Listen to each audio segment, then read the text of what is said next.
Es lindísimo recibir en estas tertulias de vida a Lourdes Ferro. Lourdes, digamos, es conocida por todos, es muy probable.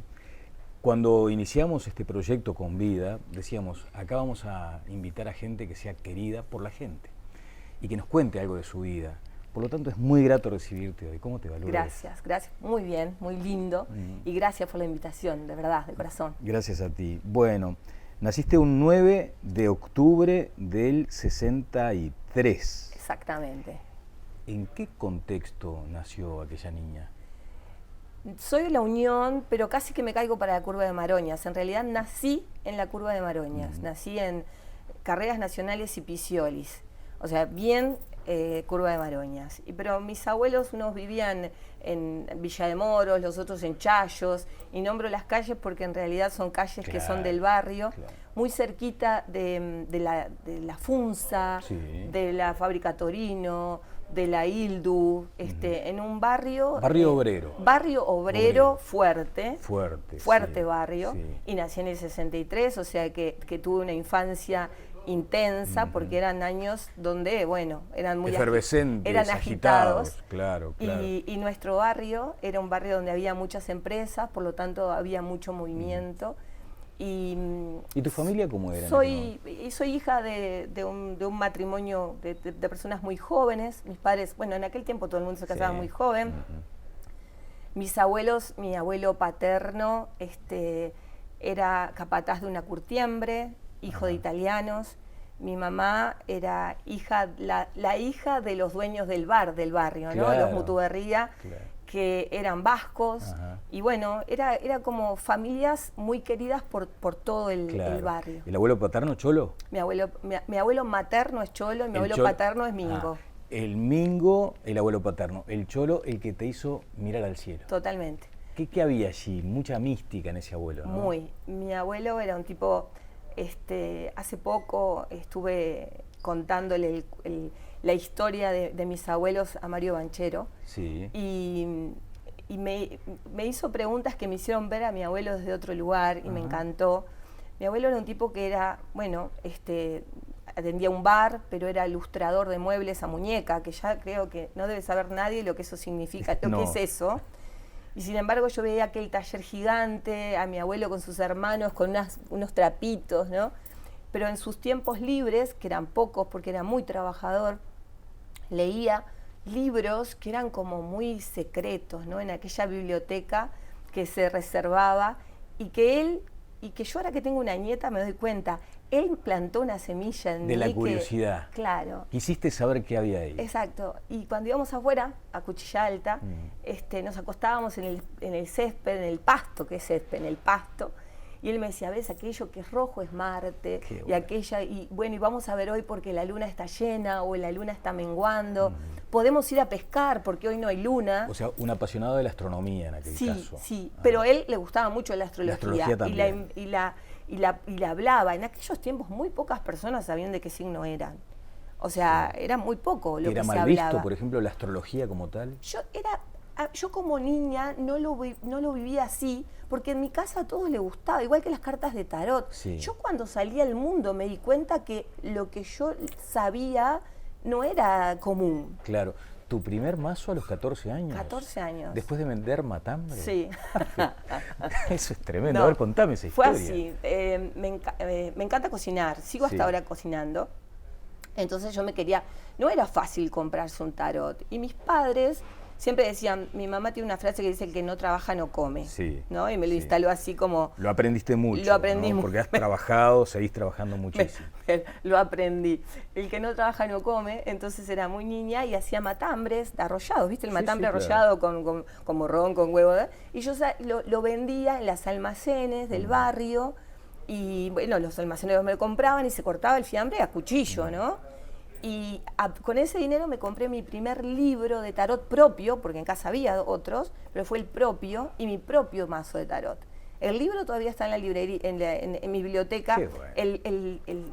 El mazo de tarot no, pero ese fue mi primer libro. Y ya leía las manos, a mí me encantaba eso, ¿no? Siempre. Claro. Mirá, decías lo del barrio obrero.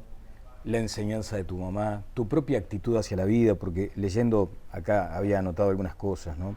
Peluquera, repostera, guía de viajes en su momento, artista plástica, escritora, astróloga, tarotista.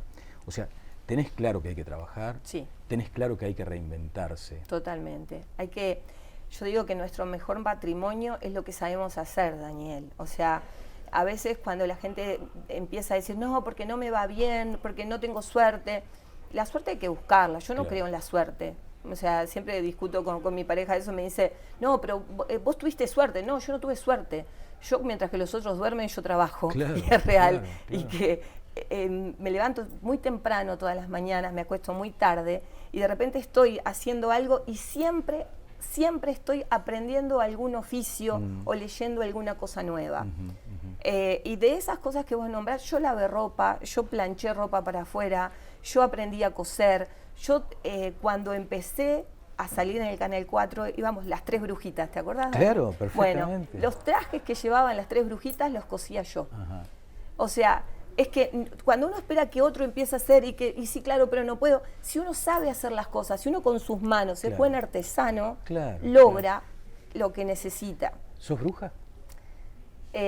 Tengo una intuición muy, muy fuerte, la he logrado, pero la palabra bruja es mujer sabia, o sea que soy bruja, porque he aprendido y cada vez estoy más bruja, porque cada vez estoy más sabia, sabiendo, bueno, antes era mucho más irascible, más fuerte, y ahora estoy como cada vez más calma, pero desde la calma mucho más activa, ¿no? ¿Has sufrido mucho en la vida? Sí, no tuve una vida fácil. No, te casaste temprano, ¿no? Muy temprano. Era lo que había que hacer, porque a mí me hubiera encantado poder, por ejemplo, estudiar. Y en realidad, no quiere decir que las mujeres no estudiaran en ese tiempo, no estoy diciendo eso. Estoy diciendo que no todas las mujeres tenían la oportunidad de no casarse para estudiar o de casarse con un hombre que les permitiera estudiar. Y entonces, en realidad, a los 17 años conocí al que era el padre de mis hijos. Él me dijo, no vas a estudiar porque te vas a casar conmigo. O sea, era como que tenía la vida solucionada ya. Y bueno, tuve que luchar mucho con mis padres para que me dejaran seguir estudiando y no lo pude hacer. Lourdes, ¿y el casamiento para vos en aquel momento fue como una salida, digamos? Sí, ¿Un escape? ¿A qué? Tengo una mamá y un papá mi papá ya falleció. Mi mamá, aunque la amo profundamente, tenía y tiene una patología psiquiátrica. Pero en aquel momento era mala palabra, ¿no? Es como, la gente lo que decía de mamá era que era mala, ¿no? Porque era una persona muy violenta, era una persona que a veces era muy, muy complicada y se peleaba con todo el mundo, siempre tenía problemas. Y bueno, mi papá, un señor, muy buen padre. Yo decía que antes que existiera la Wikipedia, existía papá, porque mi papá era un tipo... El sabio de la casa. Sí, mi papá era un tipo genial, sabía todo, nunca había salido de Montevideo, había ido una sola vez a Buenos Aires, sin embargo había ido al Elbio Fernández, era un hombre que sabía de todo, leía, siempre estaba leyendo, pero muy, muy apocado, muy tímido, porque venía de una familia que había sufrido mucho, una familia que se había suicidado su hermano, mis abuelos eran viudos los dos, ambos de una viudez espantosa. Entonces esa unión entre esos dos seres que eran mi papá y mi mamá, Ethel y Domingo, no fue fácil para la primera hija. Ellos hacían lo que podían, pero a veces lo que podían eran cosas que excedían la violencia que un niño puede soportar.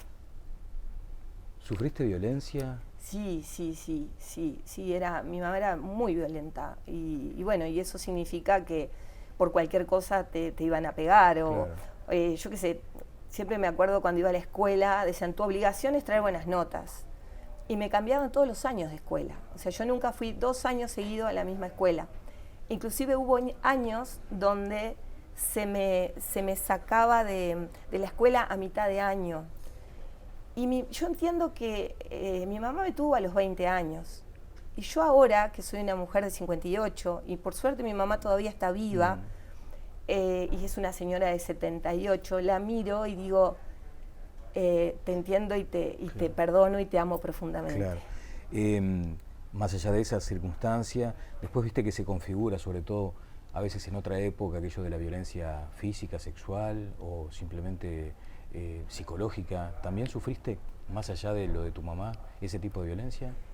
Cuando uno en la casa recibe tanto tipo de violencia, en la vida después se encuentra con personajes que te replican porque es lo conocido, ¿no? Claro. Es como cuando uno está dentro de lo conocido, lo que ve es, bueno, si me pega es porque mamá me pegaba, entonces capaz que si me pega me quiere, ¿no? Y bueno, y eso fue difícil. El padre de mis hijos era un tipo muy bueno, realmente era un hombre muy bien, sigue siendo un hombre muy bien, pero la vida nos separó, porque en realidad no éramos afines. Uh-huh.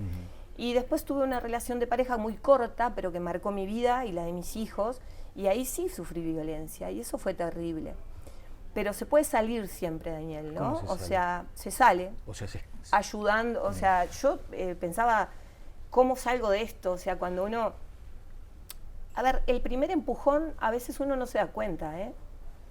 A veces el primer empujón decís, capaz que... Lo hizo sin querer. Lo hizo sin querer. O está mal. O, claro, o fui yo la que de repente hablé fuerte, ¿no? Y bueno, fue una relación muy corta, ya te digo que debe haber durado dos años y medio, no más.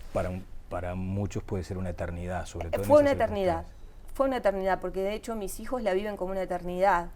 Y cuando yo hablo esto con mis hijos digo, no fue tanto tiempo, pero claro, yo era muy joven y yo me casé a los 20, me divorcié a los 29 y esta relación duró hasta los 31. Uh-huh. Pero fue un hombre sumamente violento que un día yo fui a hacer los mandados y cuando vine me dijo, ¿no me trajiste los cigarrillos? Dije, no, me olvidé, pero yo soy re distraída. A pesar que soy súper trabajadora, soy muy distraída y a veces tengo muchas cosas en la cabeza. Y ahí me agarró del cuello. Y yo dije, fue como una cosa que se me desmoronó el mundo. Y con una familia como la que tenía, ¿no? O sea, una mamá, y era como que yo no tenía un respaldo. Y hay mucha gente que no tiene respaldo. Uh-huh. Hay mucha gente que no tiene dónde ir. Uh-huh. Y a partir de ese momento, a mí me da mucha vergüenza decirle a quién. Y la violencia también fue psicológica. Porque, ¿qué pasó? Yo tengo un hermano, Mario, que somos 4 hermanos. Soy yo, después viene mi hermano Mario, que tiene 4 años menos que yo, y los otros son chicos. La otra tiene 15 años menos que yo, el otro 20 años menos que yo. Y me decía, si vos le contás a tu hermano, yo a tu hermano lo mato. Entonces empieza a cerrarte el círculo, ¿no? A mamá no le podía decir nada, el único hombre que me defendía era mi hermano, y supuestamente, demente, podía matar a mi hermano, que era un ser que yo amo profundamente y respeto profundamente. Entonces, cuando las mujeres, por eso después mi trabajo, y por eso también mi trabajo tiene que ver con eso, ¿no? De ayudar a las personas a saber que se puede, que se sale, que no nos tenemos que quedar encerrados en eso, porque no es tan, o sea, viene un golpe, después viene otro, y después viene una persecución de salir de mi casa corriendo, Daniel. Un día tenía todo planeado y yo voy a salir y le voy a contar a mi hermano. Pero fue toda una estrategia. Entonces eso fue un calvario. Y realmente yo digo siempre, se puede, ¿no? Uh-huh. Se puede, porque salí, después hice mucha terapia, por supuesto, claro. Muchísima terapia, y la terapia tiene que estar presente siempre. Te lo iba a preguntar eso de la terapia, siempre debe estar presente, ¿no? Sí, no siempre no hay que temerle a abrirse. No, de ninguna manera.